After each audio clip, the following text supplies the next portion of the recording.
जैसा कि हम सब जानते हैं, हर स्तूप का अपना इतिहास है। कुछ इतिहास तो हमें ये भी बता देते हैं कि वे कैसे बने, साथ ही इनकी खोज का भी इतिहास मिल ही जाता है। अब हम इनकी खोज के इतिहास पर एक नजर डालते हैं। इस वीडियो में हम बात करेंगे उन कीमती मूर्तियों के बारे में जो हमारे इतिहास से जुड़ी है।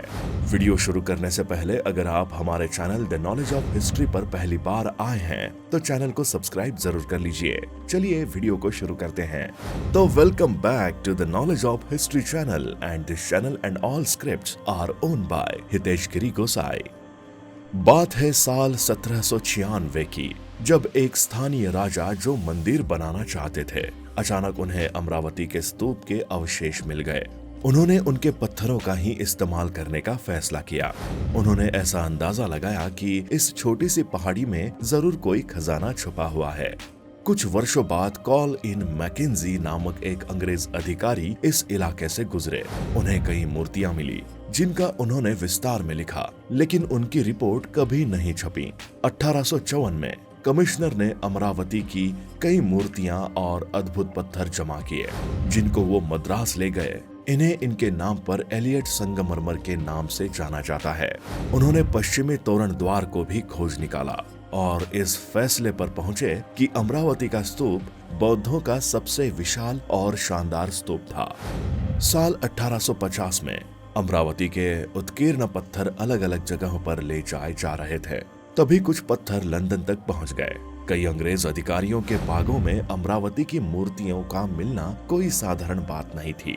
हाल ये हुआ कि उस इलाके का हर नया अधिकारी ये कहकर कुछ मूर्तियां उठा ले जाता था कि उसके पहले के अधिकारियों ने भी ऐसा ही किया था। पुरातत्ववेत्ता H.H. कोल बाकियों से अलग सोचते थे। उन्होंने लिखा, इस देश की प्राचीन कलाकृतियों की लूट होने देना मुझे आत्मघाती और असमर्थनीय नीति लगती है। उनका मानना था कि म्यूजियम में मूर्तियों की प्लास्टर प्रतिकृतियां रखी जानी चाहिए, जबकि असली कृतियां खोज की जगह पर ही रखी जानी चाहिए। दुर्भाग्य से कोल अधिकारियों को अमरावती पर इस बात के लिए राजी नहीं कर पाए, लेकिन खोज की जगह पर ही संरक्षण की बात को सांची के लिए मान लिया गया।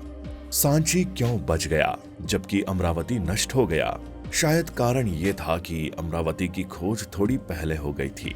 तब तक विद्वान इस बात के महत्व को नहीं समझ पाए थे। मूर्तियों की असली जगह उनको खोजी हुई स्थान पर ही है। 1818 में जब सांची की खोज हुई, इसके 3 तोरण द्वार तब भी खड़े थे, चौथा वहीं पर गिरा हुआ था और टीला भी अच्छी हालत में था। तब भी राय दिया गया था कि तोरण द्वारों को पेरिस या लंदन भेज दिया जाए, लेकिन कई कारणों से सांची का स्तूप वहीं बना रहा और आज भी बना हुआ है, जबकि अमरावती का महाचैत्य अब सिर्फ एक छोटा सा टीला है जिसका सारा गौरव खत्म हो चुका है। स्तूपों से मूर्तियों को यूरोप ले जाया गया। ऐसा इसलिए हुआ क्योंकि जिन लोगों ने मूर्तियों को देखा वो इनके दीवाने हो गए। नई धार्मिक परंपराएं, महायान बौद्ध मत का विकास। ईसा के प्रथम सदी के बाद बौद्ध धर्म में बहुत से बदलाव नजर आए। बुद्ध को भी एक मनुष्य समझा जाता था जिन्होंने प्रयास से प्रबोधन और निब्बान हासिल किया, लेकिन धीरे धीरे ये विश्वास किया जाने लगा कि वे मुक्ति दिलवा सकते थे। साथ साथ बोधिसत्व की अवधारणा भी बढ़ने लगी। बोधिसत्व को परम करुणामयी जीव माना गया था जो अपने कार्यों से पुण्य कमाते थे, लेकिन वे इस पुण्य का प्रयोग दुनिया की सहायता करते थे। बुद्ध और बोधिसत्व की मूर्तियों की पूजा इस परंपरा का एक महत्वपूर्ण हिस्सा बन गई। इस नई परंपरा को महायान के नाम से जाना गया। जिन लोगों ने इन विश्वासियों को अपनाया, उन्होंने पुरानी परंपरा को हीमयान नाम से संबोधित किया। पौराणिक हिंदू धर्म का उदय। मुक्तिदाता की कल्पना सिर्फ बौद्ध धर्म तक सीमित नहीं थी। इसी तरह के विश्वास एक अलग ढंग से उन परंपराओं में भी विकसित हो रहे थे जिन्हें आज हिंदू धर्म के नाम से जाना जाता है। इसमें वैष्णव शैव परंपरा में शामिल हैं। वैष्णव वो लोग थे जो भगवान विष्णु को मानने वाले थे और शैव भगवान शिव को मानने वालों को कहा जाता था। इसी को भक्ति कहते हैं। इस परंपरा के अंदर 10 अवतारों की मान्यता है। ये माना जाता है कि पापियों के बढ़ते प्रभाव के चलते जब दुनिया में अव्यवस्था पर नाश की स्थिति आ जाती थी, तब विश्व की रक्षा के लिए भगवान अलग अलग रूपों में अवतार लेते थे। अलग अलग अवतार देश के अलग अलग हिस्सों में लोकप्रिय थे। कई अवतारों को मूर्तियों के रूप में दिखाया गया है। दूसरे देवताओं की भी मूर्तियां बनी।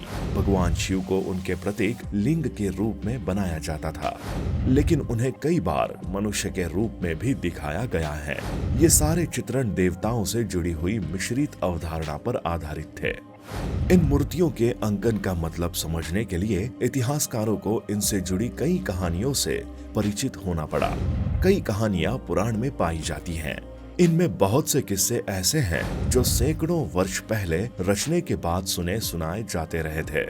इनमें देवी देवताओं की भी कहानियां हैं। इन्हें संस्कृत श्लोकों में लिखा गया था। उन्हें ऊंची आवाज में पढ़ा जाता था, जिससे कोई भी सुन सकता था। महिलाएं और शूद्र, जिन्हें वैदिक साहित्य पढ़ने और सुनने की अनुमति नहीं थी, पुराणों को सुन सकते थे। पुराणों की ज्यादातर कहानियां लोगों के आपसी मेलजोल से विकसित हुई। उदाहरण के लिए हम ये जानते हैं कि वासुदेव कृष्ण मथुरा इलाके के महत्वपूर्ण देवता थे। कई शताब्दियों के दौरान उनकी पूजा देश के दूसरे इलाकों में भी फैल गई। मंदिरों का बनाया जाना।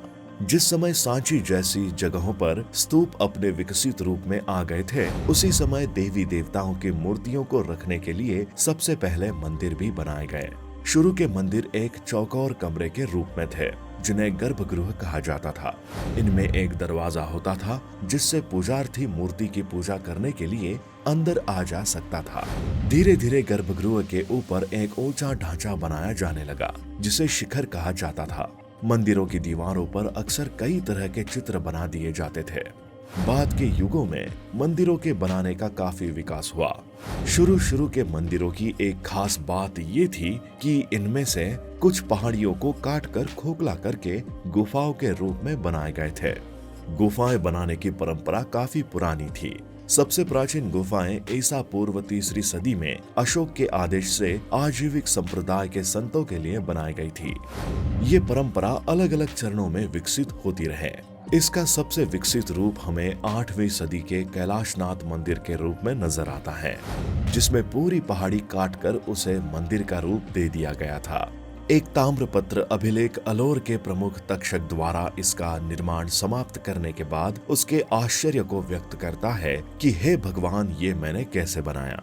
अब तक आपको हमारे अतीत की समृद्ध दृश्य परंपराओं की एक झलक मिल चुकी है।